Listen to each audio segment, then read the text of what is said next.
નગરપાલિકા મહુવાની ચૂંટણીના પરિણામો જેમ જેમ જાહેર થતા જાય છે તેમ તેમ ક્યાંક દુઃખ તો ક્યાંક આનંદ છવાયેલો જોવા મળી રહ્યો છે।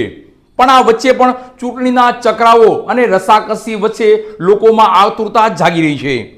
હાલ મળી રહેલા સમાચાર મુજબ વોર્ડ નંબર 2 ખાતે કોંગ્રેસે 4 બેઠકો પર કબજો મેળવ્યો છે। એટલે વોર્ડ નંબર 1 માં અને વોર્ડ નંબર 2 માંથી કોંગ્રેસે કુલ 8 બેઠકો પર કબજો મેળવ્યો છે।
નગરપાલિકા મહુવાની ચૂંટણીને લઈ ચૂંટણીનો ચક્રાવો અને ચૂંટણીની રસાકસી વચ્ચે પરિણામો જાહેર થઈ રહ્યા છે।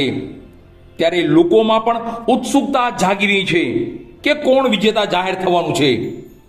હાલ મળી રહેલા સમાચારો મુજબ મહુવા નગરપાલિકાના વોર્ડ નંબર 2 ખાતે કોંગ્રેસે 4 બેઠક પર કબજો કર્યો છે।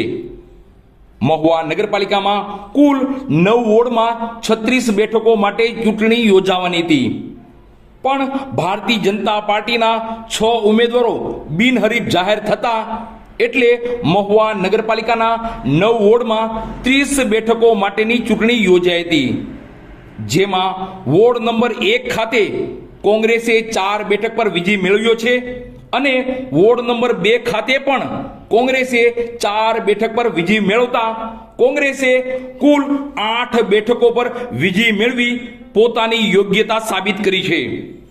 વોર્ડ નંબર 2 ના વિજેતા ઉમેદવારોની વાત કરીએ તો જયશ્રીબેન સરવિયા, રૂકસાનાબેન આસિફભાઈ મકવાણા, સૈયદભાઈ બાગોત, હસનભાઈ અગવાન વિજેતા જાહેર થયા છે। આમ કોંગ્રેસે વોર્ડ નંબર 1 માં 4 બેઠક અને વોર્ડ નંબર 2 માં પણ કોંગ્રેસે 4 બેઠક કબજે કરી છે। એટલે કોંગ્રેસ દ્વારા કુલ 8 બેઠકો પર કબજો મેળવાયો છે।